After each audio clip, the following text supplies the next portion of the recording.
Oke, teman-teman, apa kabar? Mudah-mudahan selalu sehat, selalu dilindungi oleh Tuhan Yang Maha Kuasa, dan selamat datang di dalam pertemuan perkuliahan ini. Kita pertemuan kali ini akan membahas konsep-konsep penilaian. Ada dua pembahasan yang akan kita bahas pada hari ini, yaitu adalah nilai waktu dari uang dan keputusan investasi. Oke, kita mulai dari time value of money. Pengertian dari time value of money itu adalah nilai uang saat ini tidak sama atau akan berbeda dengan nilai pada masa yang akan datang. Lalu, penerima nilai uang yang akan datang akan berbeda nilainya pada nilai uang pada saat ini. Akan tetapi teman-teman, yang perlu diingat adalah nilai uang tidak sama dengan nominal uang. Saya akan berikan contoh. Uang pada hari ini saya akan terima sebesar 100.000. 10 tahun yang akan datang, jika nominal uang saya sama di 100.000, akan tetapi jika uang saya pada hari ini adalah 100.000, saya bisa membeli satu barang, contohnya payung, dengan harga 100.000.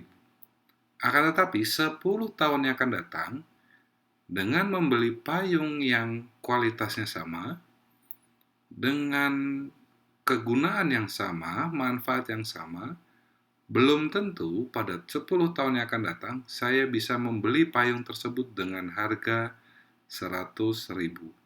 Walaupun, sekali lagi tadi saya sudah sebutkan, nominal uangnya sama.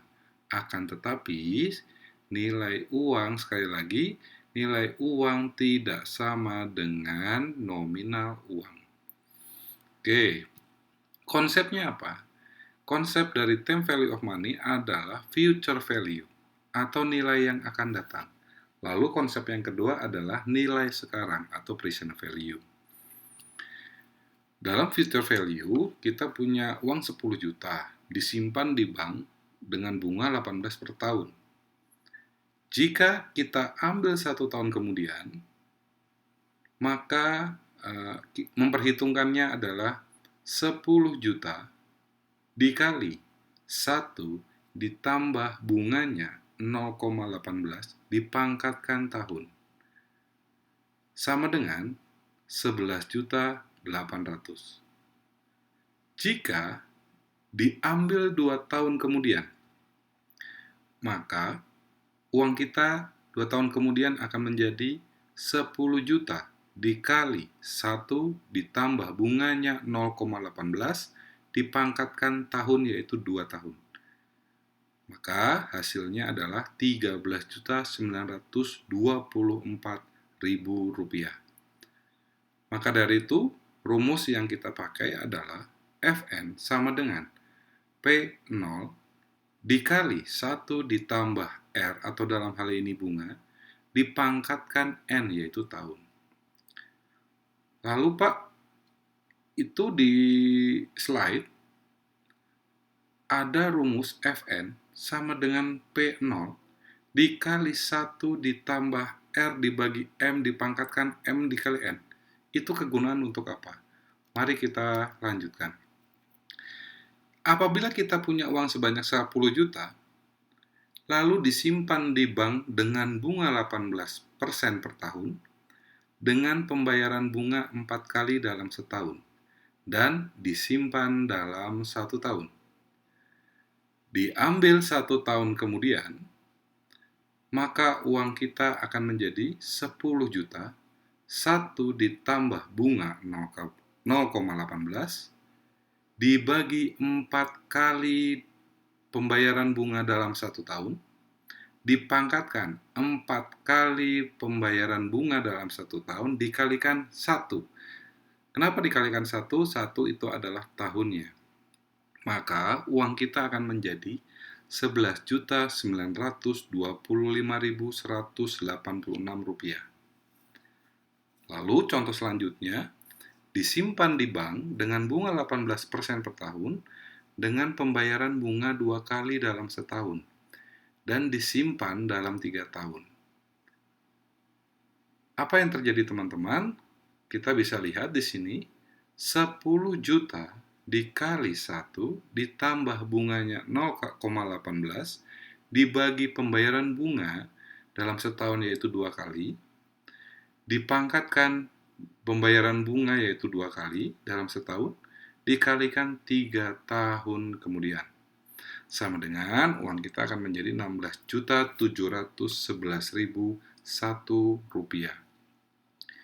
Ini sering terjadi atau sering kita dapatkan jika kita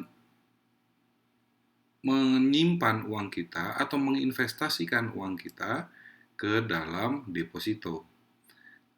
Kita tahu bahwa deposito ada yang 3 bulan sekali, kita bisa ambil bunganya, ada yang 6 bulan sekali, ataupun dalam hal ini 1 tahun, yaitu per anual. Kalau tadi saya bilang bahwa 3 bulan sekali, maka dalam 1 tahun, itu bisa diambil yaitu sebesar 4 kali pembayaran bunga. Triwulan pertama, triwulan kedua, triwulan ketiga, dan triwulan keempat. Lalu pada contoh yang kedua, kenapa 2 kali dalam 1 tahun?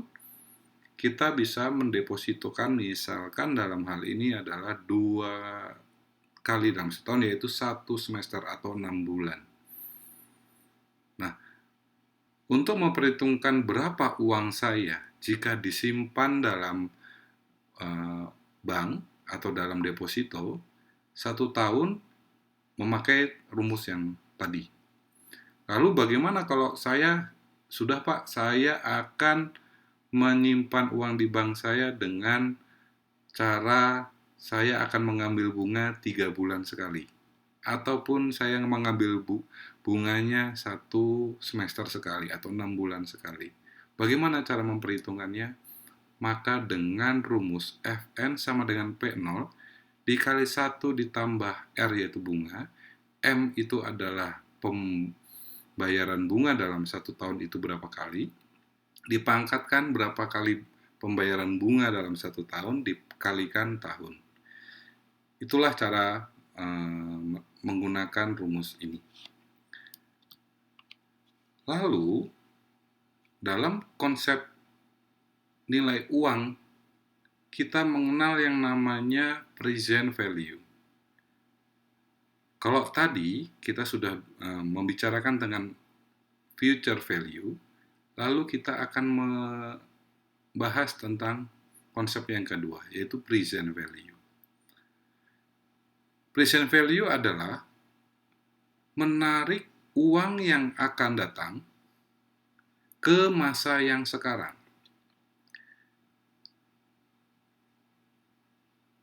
Apabila ada proyeksi penerimaan suatu proyek investasi selama 4 tahun ke depan dengan bunga yang diharapkan 15%, yaitu tahun pertama ditarik ke masa sekarang dengan cara adalah P0 sama dengan 100 juta.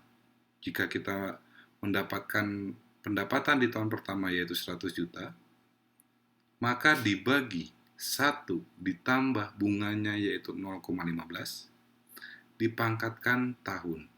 Tahun pertama maka dari itu dipangkatkan 1. Maka uang saya akan bernilai di masa sekarang yaitu sebesar 86.956.522 rupiah. Jika pada tahun kedua bisnis kita ternyata berkembang dengan baik, kita bisa menerima pendapatan atau keuntungan sebesar 200 juta. Maka rumusnya 200 juta di 2 tahun yang akan datang kita tarik ke masa yang sekarang, yaitu adalah 200 juta dibagi 1 ditambah bunganya 0,15 dipangkatkan 2. Kenapa 2? Karena pada tahun yang kedua kita memperkirakan pada tahun yang kedua akan mendapatkan uang 200 juta sehingga dipangkatkan 2. Maka dari itu berapa uang saya? Uang saya menjadi 151.228.735 rupiah.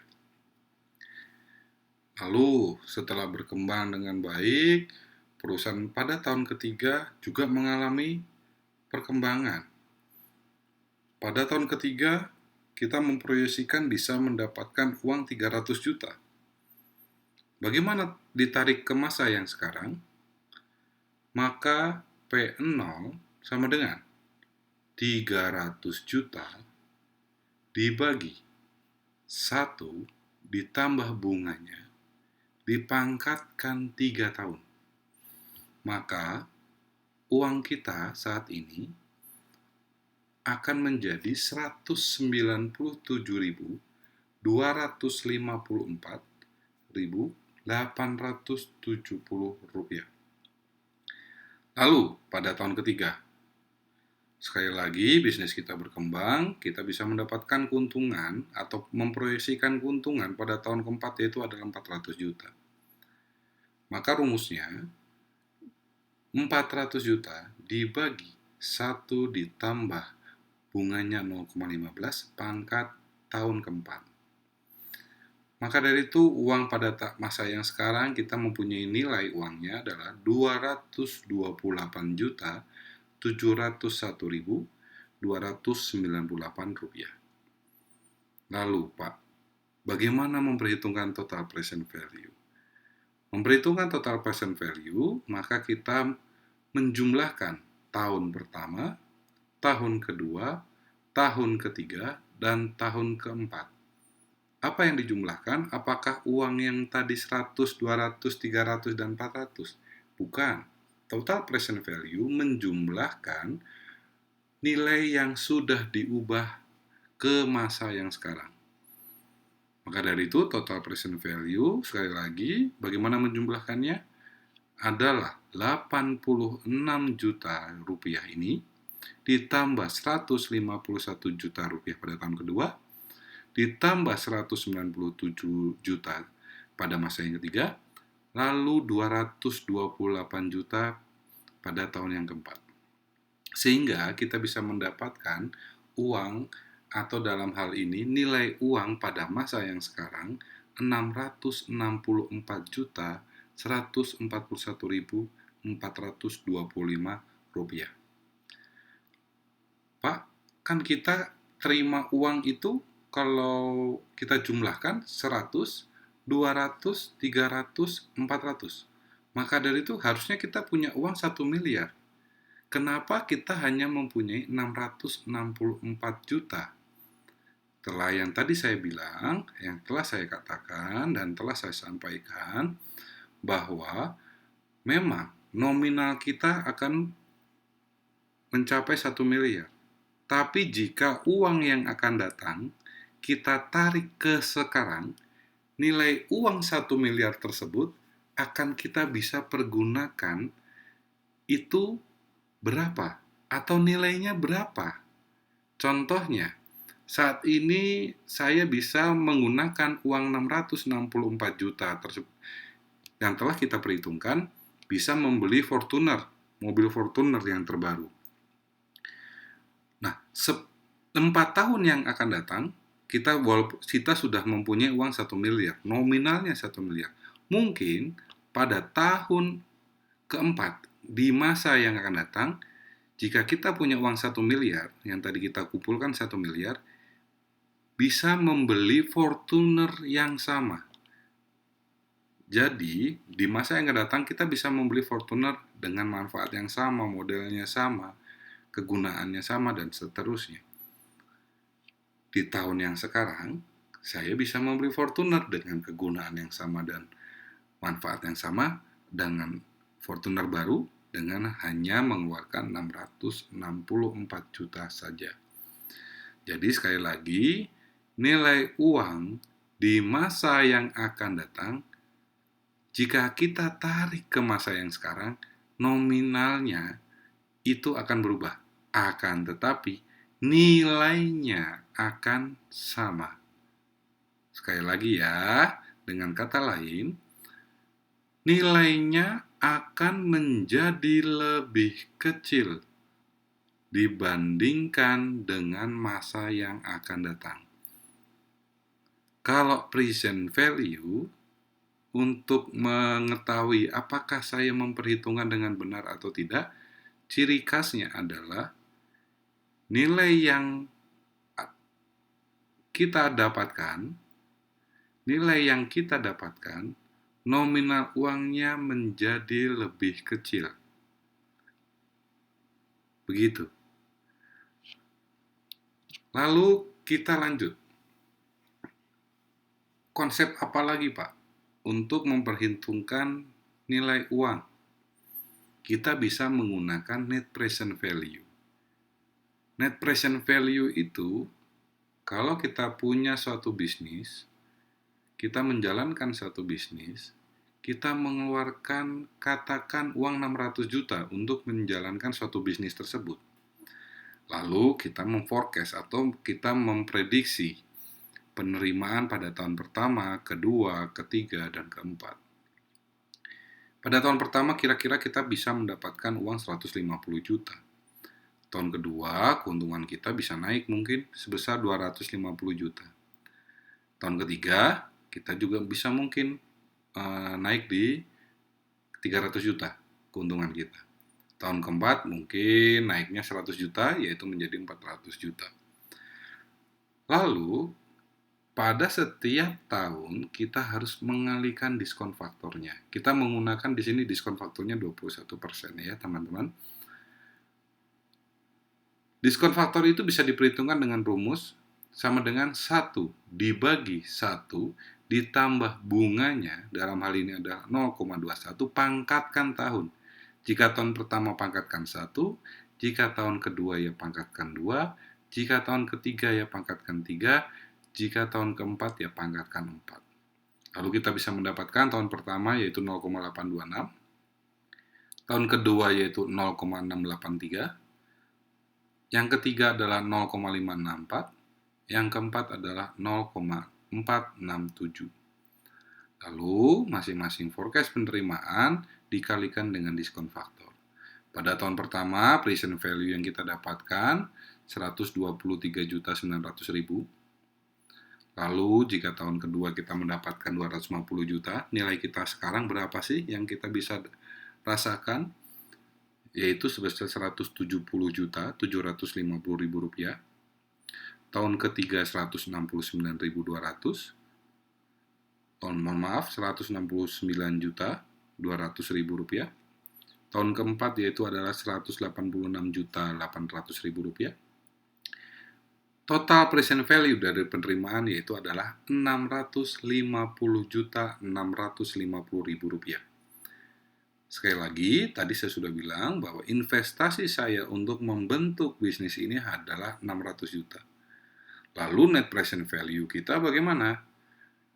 Hari ini saya mempunyai investasi atau investasi awal, modal awal itu 600. Lalu kita memforecast penerimaan kita pada tahun yang keempat, kita jumlahkan, oh kira-kira saya bisa menerima uang pada tahun pertama, tahun kedua, tahun ketiga, dan tahun keempat jumlahnya 650 juta, 650 ribu rupiah. Maka kita kurangkan dengan modal kita. Itulah net present value.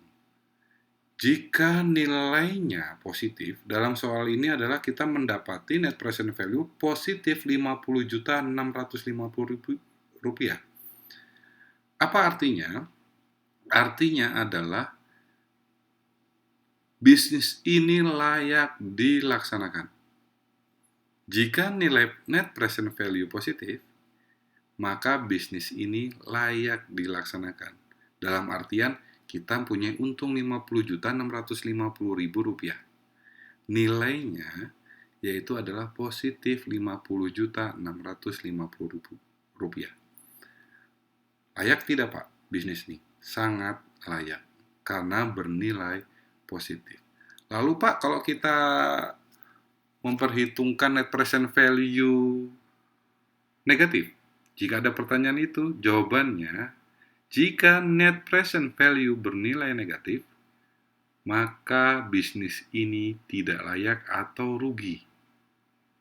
Lalu pertanyaan selanjutnya, Pak, bagaimana kalau net present value bernilai 0? Jika net present value bernilai 0, maka bisnis ini tidak untung juga tidak rugi. Dalam hal ini adalah impas. Dikerjakan mangga, tidak dikerjakan mangga. Dapat untung tidak? Tidak. Rugi tidak? Tidak. Tidak mengalami rugi. Maka net present value sama dengan 0 bisa dikatakan bisnis ini tidak untung dan tidak rugi jika dilaksanakan. Begitu teman-teman. Oke, kita lanjut ke internal rate of return, IRR. Pengertian IRR adalah tingkat bunga yang bisa menyamakan antara total present value dan investasi atau net present value sama dengan 0.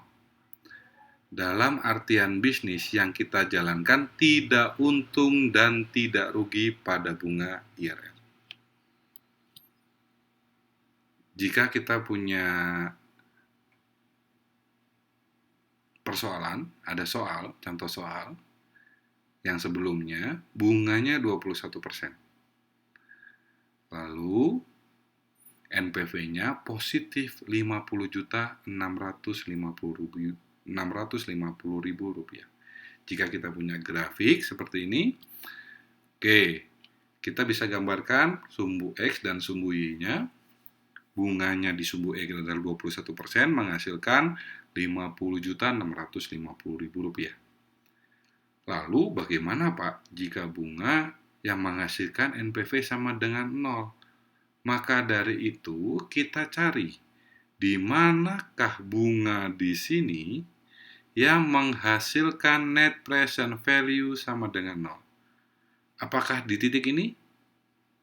Di bunga di angka 23%? 25? Bisa jadi? 26 bisa? 30% bisa? Yang akhirnya kita mempunyai banyak jawaban. Kita punya banyak perkiraan. Apakah salah di sini?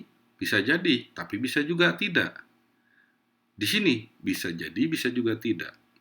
Maka dari itu, langkah selanjutnya adalah mencari nilai X yang menghasilkan NPV-nya negatif atau mengalami kerugian. Untuk apa, Pak? Mari kita lihat. Kita cari yang di bawah sini, yang X-nya menghasilkan Y-nya negatif, sehingga kita bisa tarik garis lurus sehingga memotong nilai net present value sama dengan 0 atau memotong sumbu X-nya. Berapa X-nya sehingga NPV-nya menghasilkan 0 rupiah. Mari kita lihat. Tadi di sini 21% soal yang tadi yang telah kita bahas. Lalu kita menggunakan rate yang tinggi. Kita memperkirakan saja. Kita pakai forecast kita atau kita pakai feeling kita. Kira-kira kalau diskon faktor dikasih tinggi, pasti dia akan minus. Dalam hal ini, saya memakai atau feeling saya, diskon faktor saya, bunganya di angka 30%. Yang saya yakin bahwa akan menjadikan net present value menjadi negatif. Oh iya, teman-teman, sebelum itu, kenapa nilainya ini berbeda? Karena saya mencoba nilai yang real kalau saya hitung, berbeda dengan buku. Ya, maka kita mendapatkan nilai yang berbeda di sini. Mari kita hitung, tadi kini sudah kita jelaskan, kita coba jelaskan di diskon faktor 30%. Pada penerimaan tahun pertama 150 juta, kita mempunyai diskon faktor 0,76. Lalu kita kalikan. Pada present value pada penerimaan tahun pertama, kita mendapati 115.384.615 rupiah. Lalu kita kalikan lagi pada tahun kedua, tahun ketiga, dan tahun keempat. Sehingga kita mendapati total present value yaitu sebesar Rp539.914.569.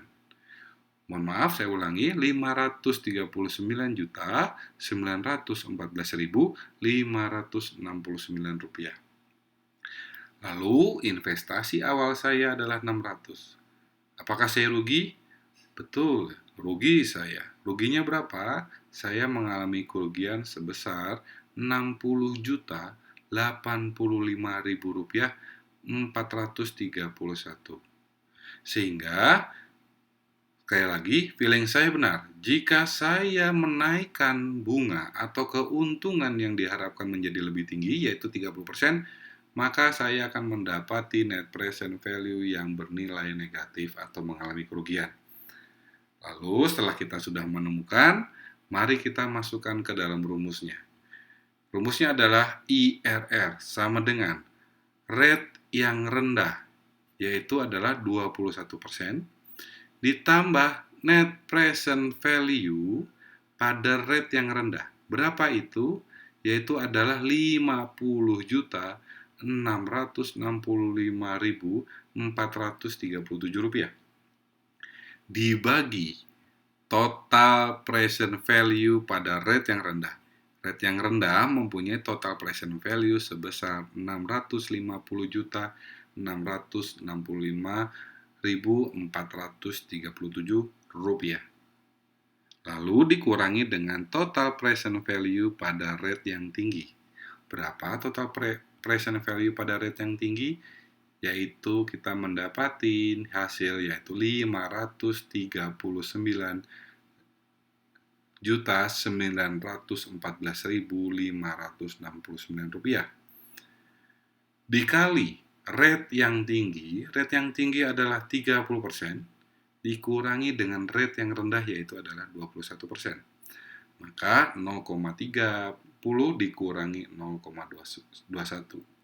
Setelah kita mendapati ini semua, lalu kita coba hitung satu-satu.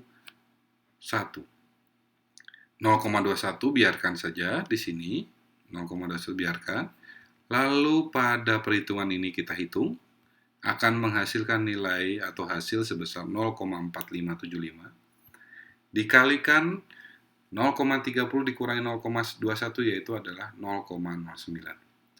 IRR-nya sama dengan 0,21 ditambah 0,45 dikalikan dulu 0,09 yaitu menghasilkan 0,0412. Sehingga setelah ini dijumlahkan, IRR-nya adalah 0,2512 atau bisa kita persenkan yaitu menjadi 25,12%. Nah, artinya apa, Pak? Jika kita mendapati keuntungan atau bunga dari bank, jika kita bisnis, terus kita meminjam di bank, bank meminta bunganya 25,12% ya. Maka dari itu, sekali lagi, IRR adalah kan menghasilkan net present value yang nol atau tidak untung atau tidak rugi dalam bisnis kita. Sehingga keputusan ada di kalian. Apakah diterima atau tidak? Kalau saya terima bunga bank itu, maka saya dalam menjalankan bisnis tidak untung, tidak rugi. Kalau bank bilang begini, oke, bunganya 27% ya Pak. Apakah kalian terima jika bunga yang diharapkan atau keuntungan yang diharapkan yaitu 27%? Saya sarankan tidak mengambilnya. Kenapa? Karena jika di atas 25,12%, saya yakinkan bahwa net present value akan bernilai negatif atau bisnis kita tidak layak sama sekali karena mengalami kerugian. Lalu Pak, bagaimana kalau bunganya menjadi ditawarkan 23%? Oh, dengan senang hati kita terima. Kenapa kita terima? Karena bunga yang diharapkan di bawah IRR, yaitu sebesar 25,12. Berapa tadi yang kita dapatkan dari bank? 23%. Kita terima. Karena pasti akan menghasilkan net present value yang positif. Sekali lagi, IRR adalah batas di mana net present value bernilai 0. Jika di atas IRR, bunga yang diharapkan atau keuntungan yang diharapkan pasti menghasilkan net present value yang minus. Yang kita tahu bahwa net present value bernilai minus akan mengalami kerugian. Kalau bunganya yang ditawarkan atau keuntungan yang diharapkan kurang dari IRR, maka kita bisa ambil karena kita yakinkan bahwa jika bunga di bawah IRR akan menghasilkan net present value yang positif atau kita mengalami keuntungan. Kita lanjutkan ya teman-teman. Kita akan membahas keputusan investasi. Di dalam keputusan investasi ada keputusan atau suatu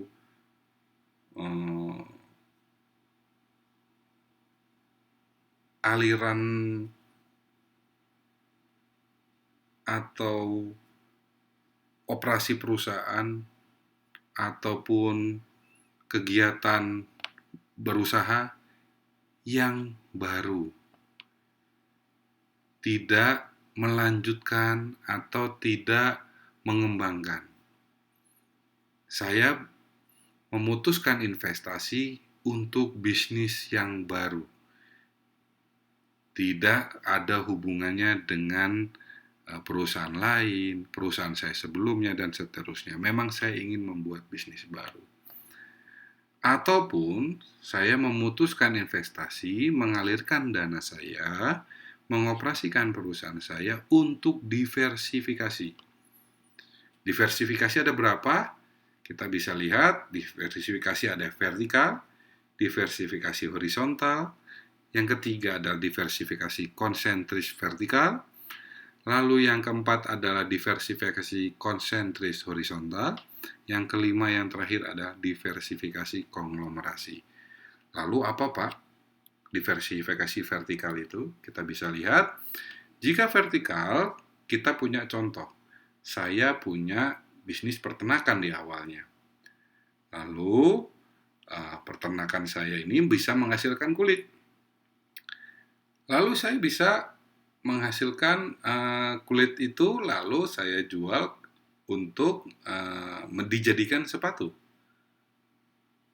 Lalu sepatu yang sudah saya bisa dapatkan, bisnis yang sudah saya sepatu yang bisa dapatkan, saya buka lagi toko sepatu kulit. Itu adalah diversifikasi vertikal. Peternakan, kita bisa menghasilkan kulit, lalu kita bisa memproduksi sepatu. Lalu bisa memproduksi sepatu, kita buka bisnis toko sepatu kulit. Itu vertikal. Lalu kalau horizontal bagaimana Pak diversifikasinya? Oke, kita memang dalam hal ini punya bisnis kulit misalkan. Kita adalah penghasil kulit. Lalu saya membuka bisnis atau membuat produksi, saya dompet. Lalu tidak membuat toko. Saya memutuskan untuk kalau begitu saya memproduksi sepatu. Lalu saya menginvestasikan lagi untuk saya bisa membuat produksi tas. Itu adalah diversifikasi horizontal. Kalau vertikal, mirip tidak? Tidak mirip. Peternakan, kulit, sepatu, toko kulit, sepatu kulit. Kalau horizontal, mirip. Dia kulit. Oh, dompet. Oh, ternyata juga sepatunya sepatu kulit. Tasnya pun tasnya tas kulit. Itu adalah diversifikasi vertikal atau horizontal. Lalu Pak, kalau diversifikasi konsentris bagaimana? Kalau konsentris, itu contohnya seperti ini. Saya punya perusahaan di pertanian. Saya langsung membuat perusahaan, dalam hal ini PT Bogasari. Dalam PT Bogasari, saya punya anak perusahaan yaitu punya Indofood. Lalu Indofood, barang-barang ini mau dikemanakan? Udah terjual bagus. Bagaimana kalau saya punya toko sendiri? Saya punya toko swalayan sendiri yang kecil. Saya buat juga tuh, Indomaret. Ya, jadi turunan dari PT dari Bogasari. Setelah PT Bogasari saya punya tepung dan seterusnya, ini buat apa ya? Saya punya bisnis bikin mie, bikin kecap dan seterusnya begitu ya di Indofood. Lalu hasil-hasil dari Indofood, produk-produknya, ini saya jual udah nih di pasaran sudah laku dan seterusnya, tapi saya ingin bikin lagi bisnis, yaitu adalah toko swalayan untuk memasarkan produk-produk saya juga secara langsung, yaitu saya membuka bisnis Indomaret. Itu yang diversifikasi konsentris vertikal. Lalu bagaimana yang horizontal? Diversifikasi konsentris horizontal, saya punya perusahaan Yamaha. Saya membuat bebek, bukan dalam hal ini bebek entok itu ya, maksudnya motor bebek. Lalu saya membuat motor matic, lalu saya juga membuat motor sport. Jadi bukan saya punya Yamaha, saya membuat motor bebek, lalu saya punya toko penjualan otomotif atau dealer motor. Bukan seperti itu. Tapi saya punya Yamaha, saya awalnya membuat motor bebek, begitu. Lalu saya membuat motor matic. Lalu selanjutnya saya membuat motor sport. Itu diversifikasi secara horizontal. Lalu bagaimana Pak diversifikasi konglomerasi? Konglomerasi yaitu adalah dia membuat suatu bisnis baru yang tidak ada hubungannya dengan bisnis yang ada. Contohnya Salim Group. Saya bikin Bogasari atau Indofood. Saya punya, setelah itu Indomobil. Habis itu saya punya Indosemen. Saya membuat bisnis Indofood, lalu saya membuat bisnis yang berkaitan dengan penjualan mobil, spare part dan seterusnya itu Indomobil. Lalu saya membuat pabrik semen, yaitu adalah Indosemen. Apakah Indofood, Indomobil, dan Indosemen ini berkaitan secara langsung? Tidak. Indomobil tidak membutuhkan Indomie dalam hal ini atau kecap dalam beroperasinya. Indosemen pun sama. Membuat semen bukan dari peralatan mobil atau bukan dari Indomie. Ya kita cari kapur, ya bahan bakunya kapur. Jadi tidak ada hubungannya. Jadi sehingga konglomerasi adalah menguasai beberapa bisnis yang berbeda-beda. Itu adalah konglomerasi. Bisnisnya banyak gitu ceritanya orang ya. Orang itu konglomerat katanya. Kenapa konglomerat? Bisnisnya banyak. Banyaknya apa ya? Berbeda-beda. Begitu. Ya. Tapi kalau misalkan kita punya bisnis tadi, punya peternakan, terus habis itu kita bisa menghasilkan kulit, kulit kita produksi jadi dompet atau jadi sepatu, habis itu kita punya toko, apakah kita konglomerat?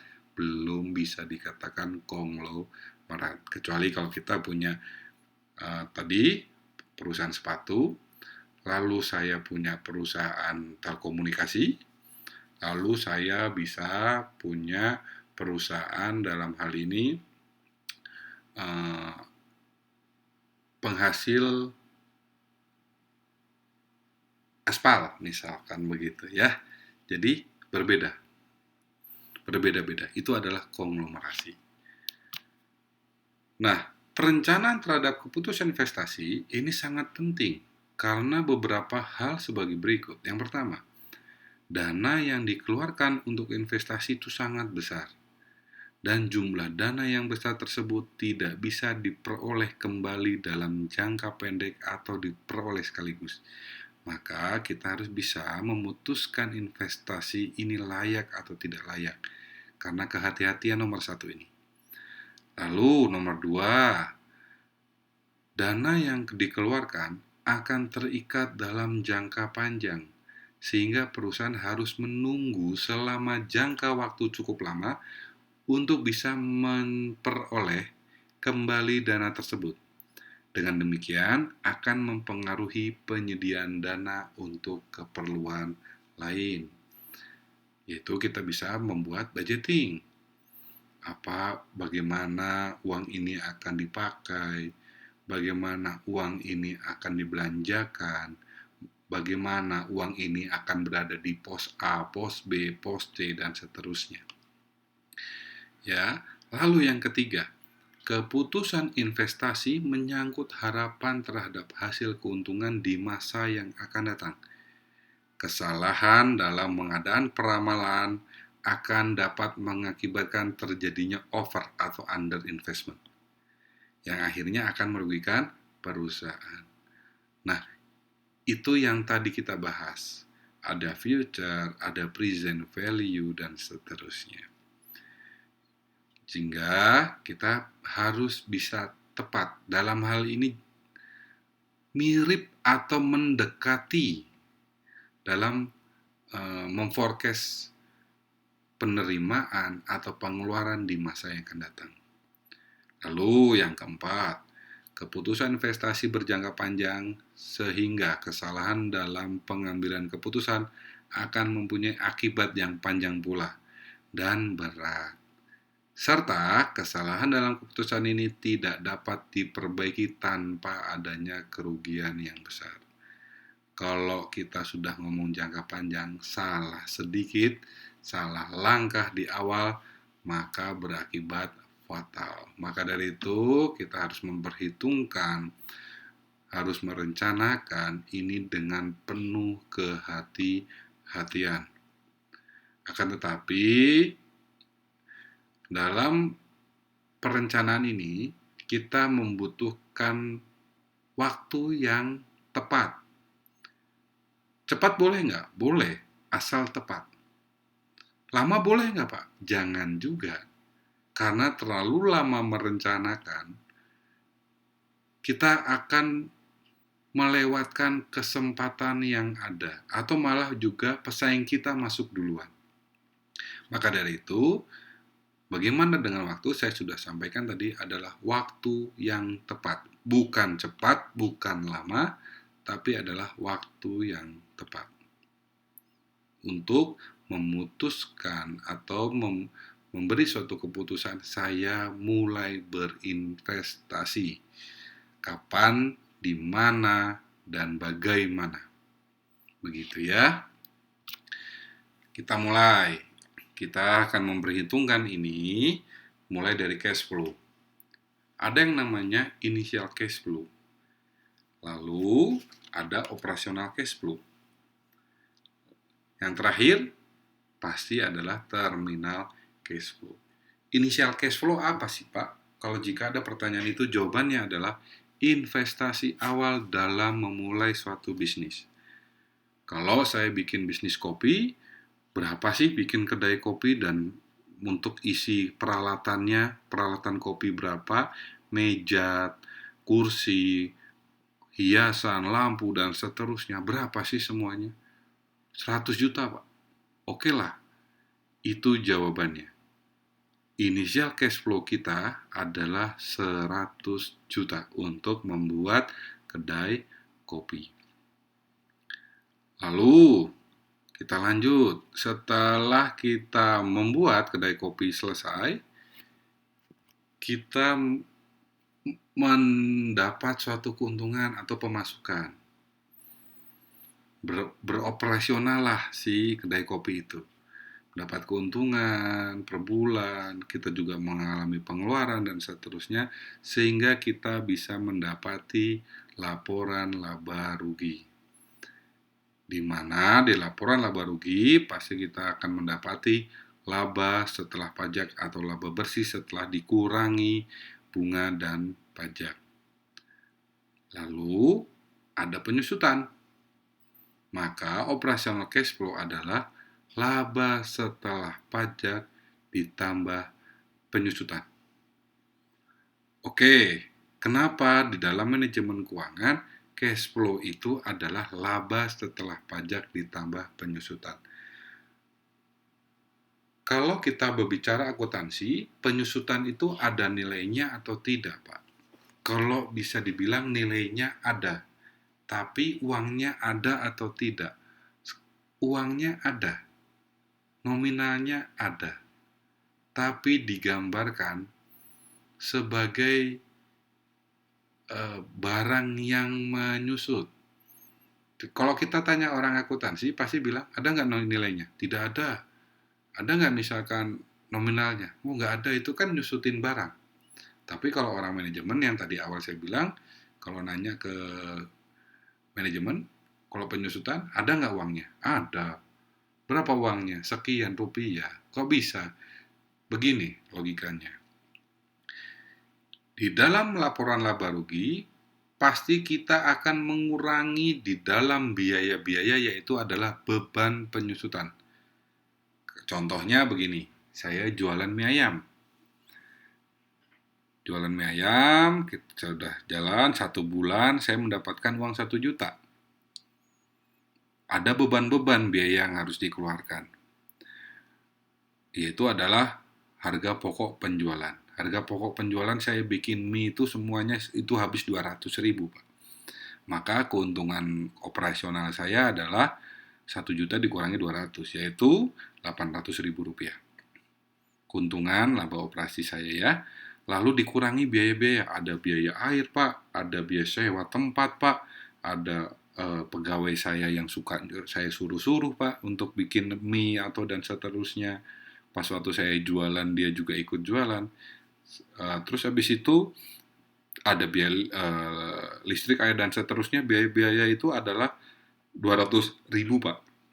Maka dari itu, keuntungan saya berkurang 200.000. Maka keuntungan saya yang saya dapatkan saat ini setelah dikurangi biaya-biaya adalah 800.000 dikurangi 200, yaitu adalah 600.000 rupiah. Lalu Pak, jangan lupa ini ada beban penyusutan. Apa yang disusutkan? Gerobak, peralatan Pak, danda, panci dan seterusnya, kompor begitu. Oke, berapa nyusutnya? 100.000 Pak.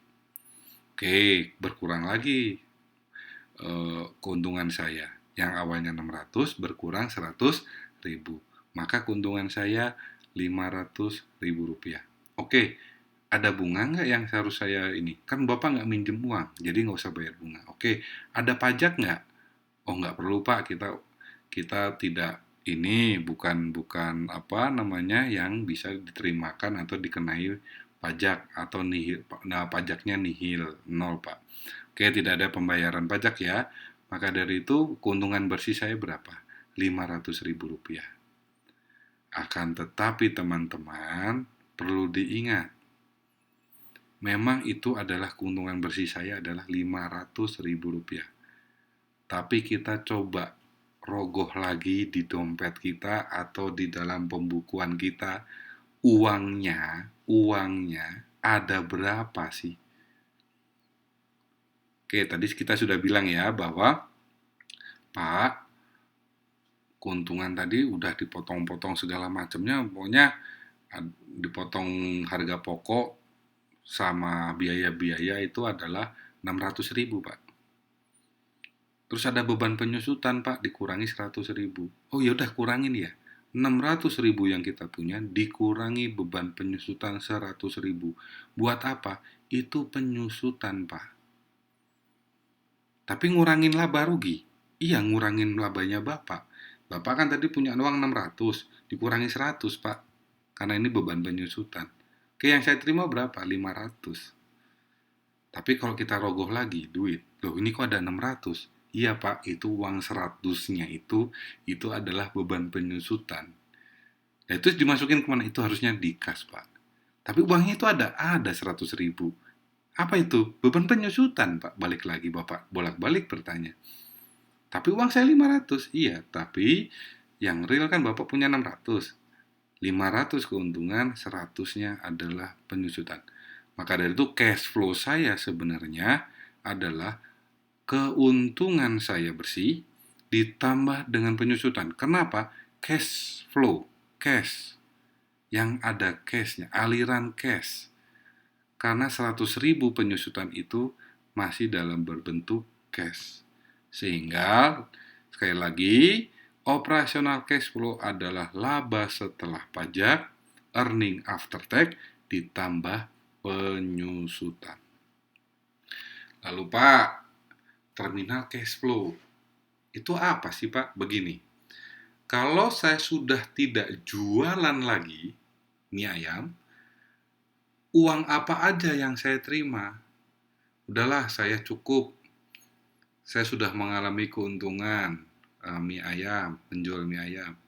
Cukuplah, saya tidak perlu lagi jualan.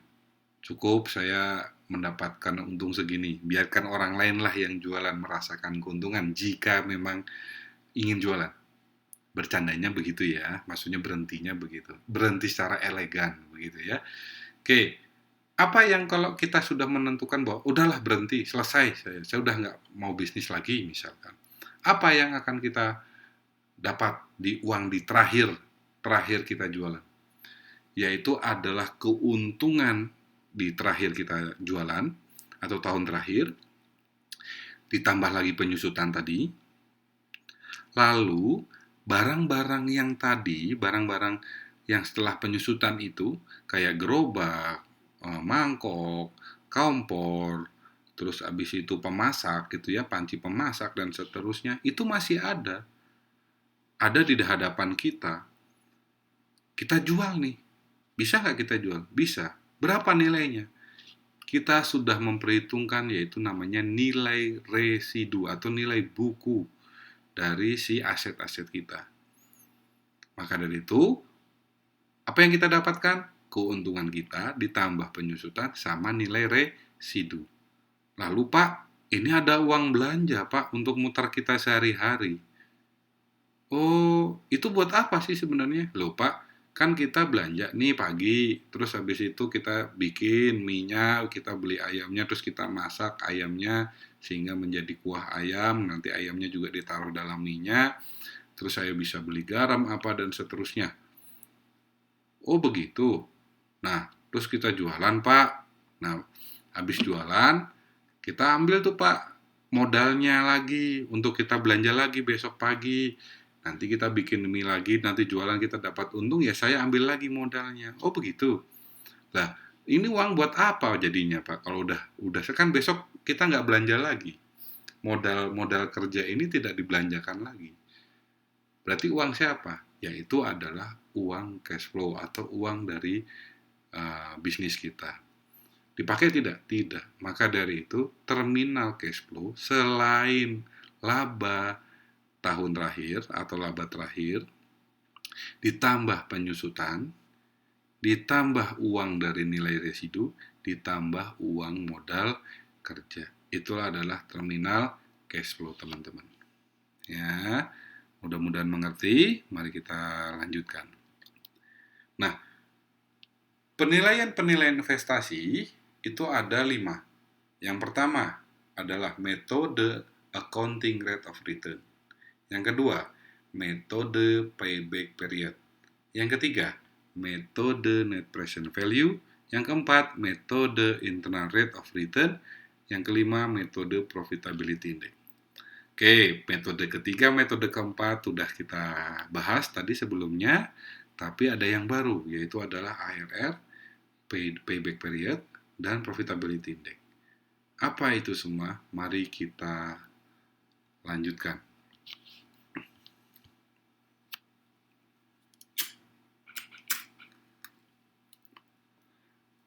Kita mulai dari accounting rate of return. Accounting rate of return, ARR, adalah mengukur seberapa besar tingkat keuntungan dari suatu investasi. Rumusnya apa? ARR adalah rata-rata earning after tax dibagi rata-rata investasi dikali 100%. Kalau kita lihat di sini, misalkan sebuah proyek investasi membutuhkan dana sebesar 400 juta rupiah. Investasi ini mempunyai umur ekonomis 3 tahun.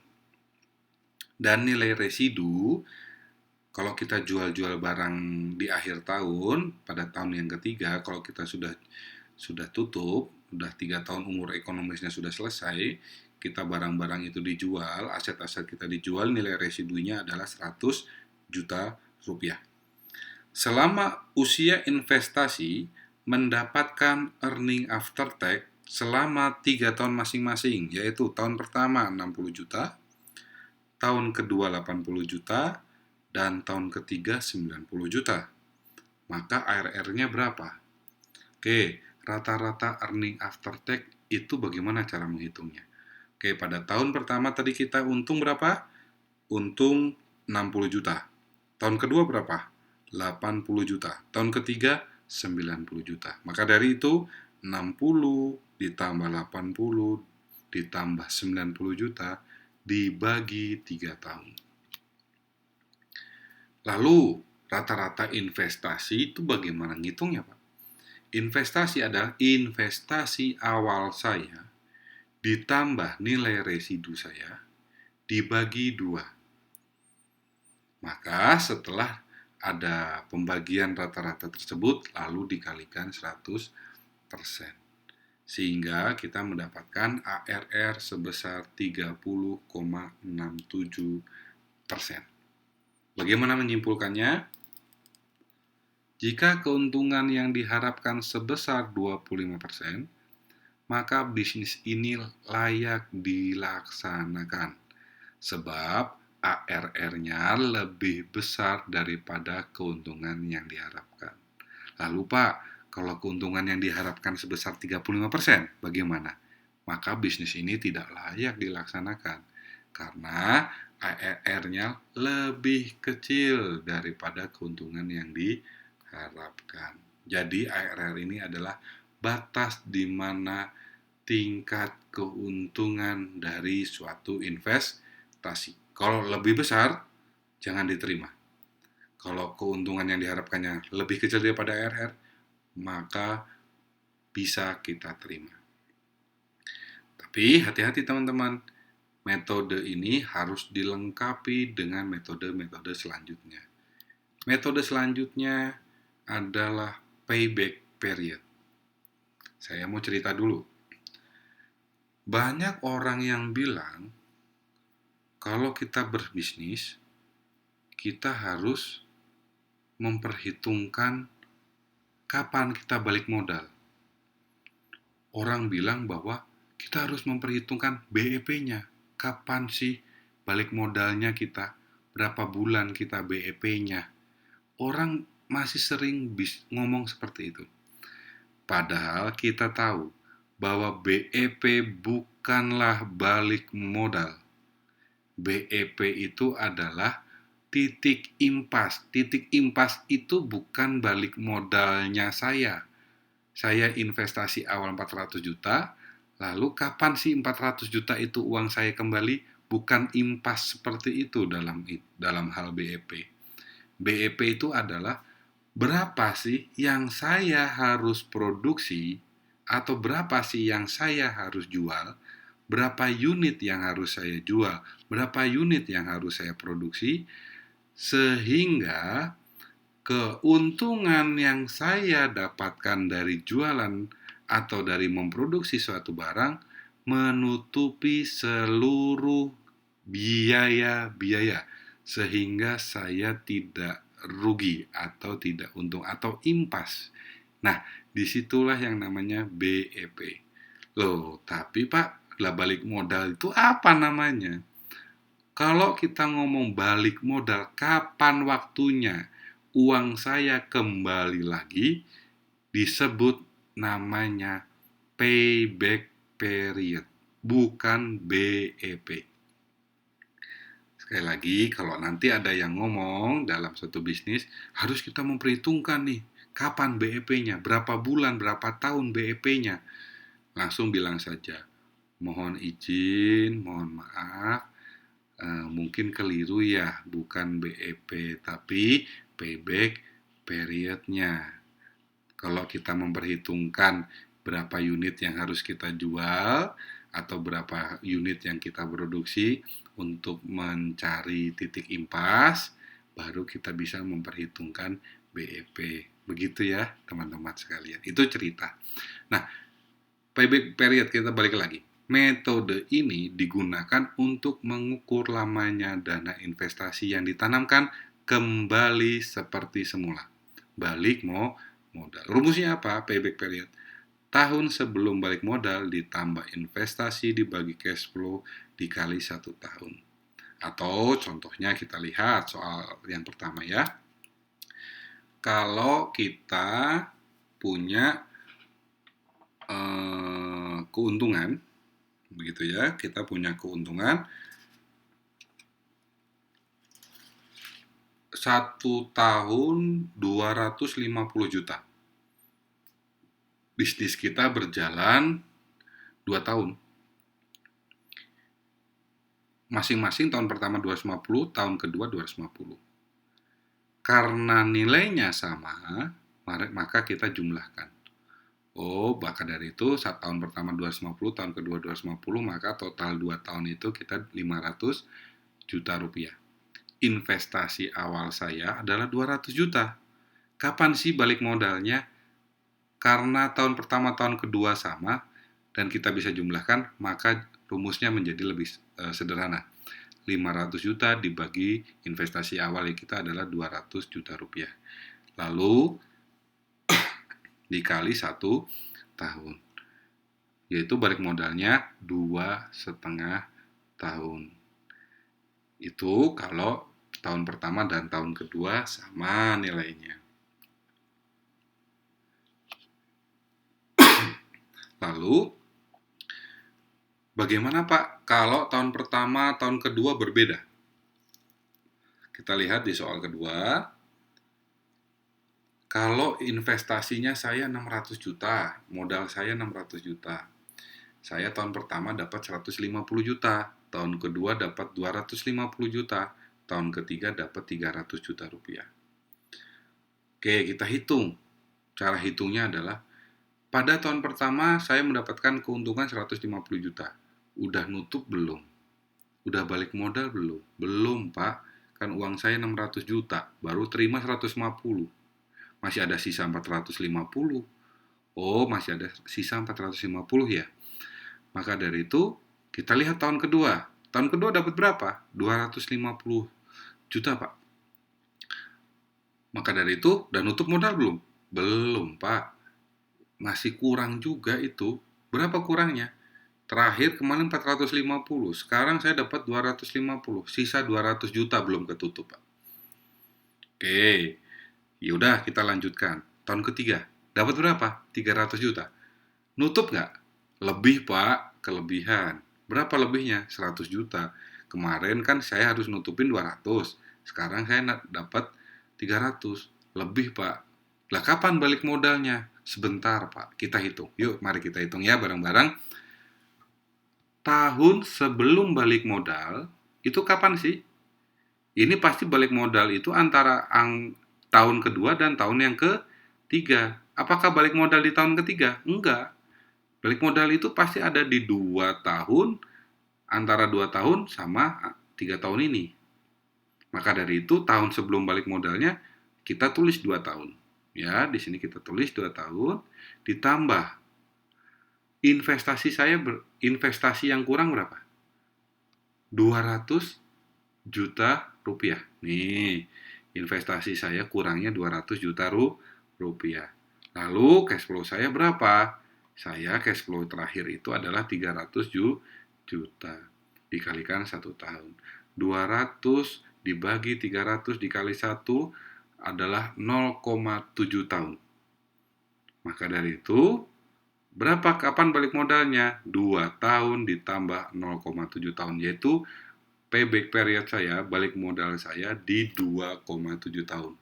Jadi setelah 2 tahun ada 0,7 tahun di sini, Pak, itu balik modalnya saya. Impasnya di sini. Pada tahun ketiga sudah terlewati, sudah kelebihan 100. Kapan balik modalnya? Pada 2,7 tahun, Pak. Begitu teman-teman untuk payback period. Oke, kita lanjut ke net present value yang sudah kita bahas tadi di awal perkuliahan tadi. Kita lihat tahun pertama kita akan mendapatkan total present value 617.800. Bagaimana cara mendapatkan total present value ini? Ya, kita jumlahkan present value pada tahun-tahun pertama, tahun kedua, tahun ketiga, tahun keempat. Bagaimana mendapatkan ini? Ya, cash flow dikalikan diskon faktor. Begitu ya, yang sudah saya jelaskan di awal. Kita mendapatkan 617.800. Present value of investment-nya berapa? Saya investasi awal saya berapa? 600 juta. Lalu net present value-nya berapa? Positif, Pak. Positif 17.800.000 rupiah. Maka, untung atau rugi? Nilai NPV jika bernilai positif, maka bisnis ini layak.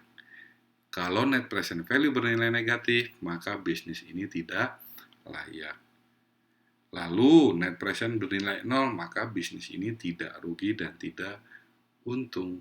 Maka dari itu kesimpulannya, untuk net present value ini, karena bernilai positif 17.800.000 rupiah, bisnis ini layak dilaksanakan. Oke, kita lanjut ke internal rate of return. Yang ini tadi sudah kita bahas 617.800, yaitu positif 17.800. Kita menggunakan bunga yang diharapkan atau keuntungan yang diharapkan adalah 15%. Lalu kita memperkirakan feeling kita berapa kira-kira negatif itu berapa sih? Oh, kita punya feeling 20%. Pasti negatif. Coba kita akan lihat. 150 juta dikalikan 0,833.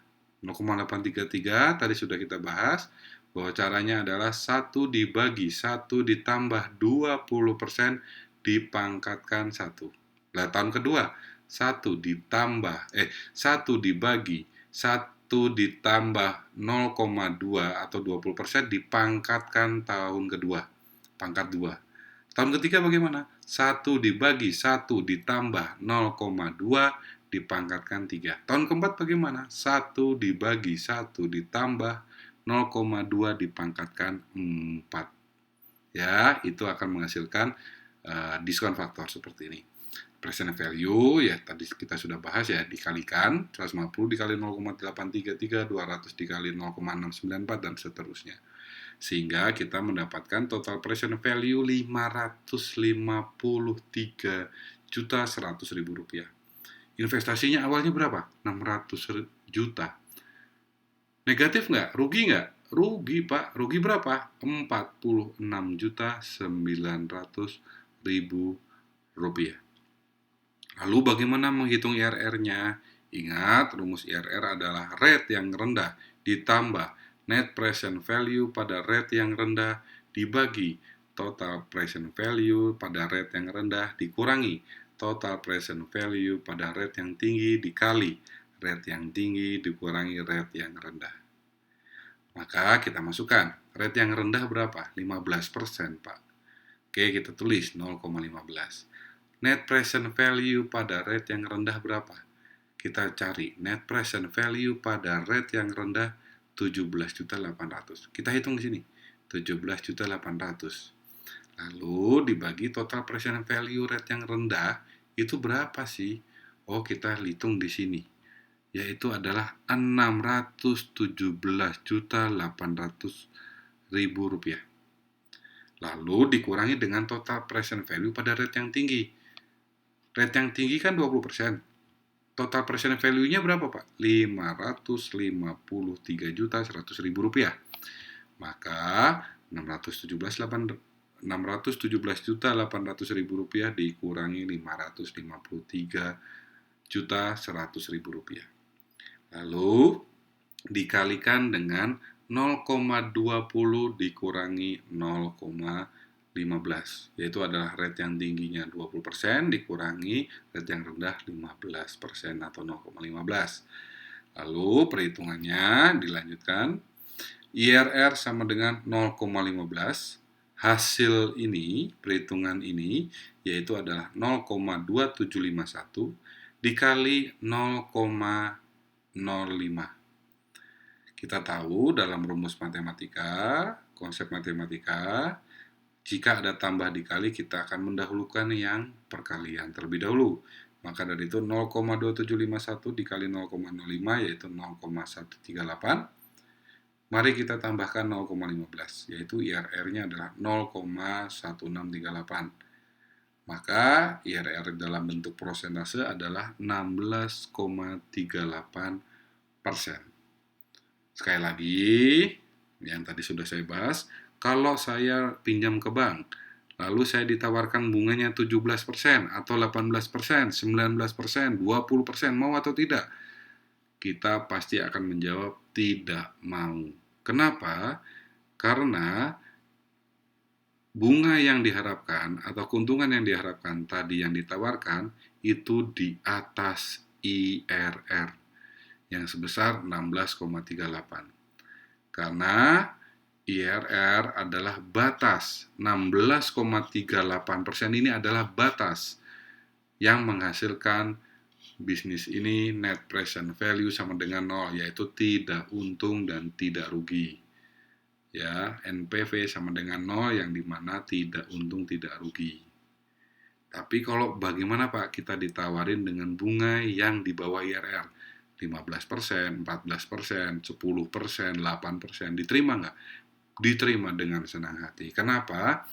Karena bunga yang diharapkan, bunga yang ditawarkan, keuntungan yang diharapkan masih lebih kecil dibandingkan IRR, sehingga pasti akan menghasilkan net present value yang positif atau bisnis kita mengalami keuntungan. Begitu teman-teman cara menyimpulkannya. Lalu metode yang terakhir yaitu adalah profitability index, profitable index ya. Metode untuk menghitung perbandingan antara present value dari penerimaan dengan present value dari investasi. Bila PI lebih dari 1, maka proyek investasi dianggap layak untuk dijalankan. Rumusnya, present value of cash flow dibagi dengan investasi. Kita lihat tadi di contoh sebelumnya, total present value kita adalah 617.800.000, investasi awal kita adalah 600 juta rupiah, menghasilkan PI sebesar 1,03. Bagaimana menyimpulkannya teman-teman? Jika PI lebih besar daripada 1, maka bisnis ini layak. Jika PI kurang dari 1, maka bisnis ini tidak layak. Jika PI-nya sama dengan 1, artinya apa? Maka bisnis ini tidak rugi dan tidak untung. Karena present value menghasilkan, contohnya di soal ini ya, present value 600 juta, investasi kita 600 juta. Untung apa enggak? Ya enggak untung, Pak. Rugi enggak? Ya enggak rugi, Pak. Sama-sama 600 jutanya. Maka dari itu PI-nya pasti 1. Sehingga bisnisnya tidak rugi dan tidak untung. Nah, dari tadi hasil ARR, payback period, net present value, IRR, dan profitability index menghasilkan nilai atau kesimpulan yang baik pada investasi ini. ARR-nya baik, keuntungan yang diharapkannya masih di bawah ARR. Payback period-nya masih baik, masih balik modal di tengah-tengah di 2,7 tahun ya. Kita melaksanakan kan 4 tahun, di 2,7 sudah balik modal, bagus itu. Net present value-nya positif, Pak. Bagus, menghasilkan keuntungan. Oke. Kita tahu IRR-nya, Pak, 16, sekian persen. Maka dari itu hati-hati kalau misalkan kita mendapatkan pinjaman di atas IRR, jangan diterima. Kalau di bawah, kita terima. Lalu PI-nya kita juga di atas 1, Pak. Bagus itu. Maka dari itu bisnisnya layak nggak secara kesimpulan? Secara kesimpulan, bisnis ini sangat layak dilaksanakan.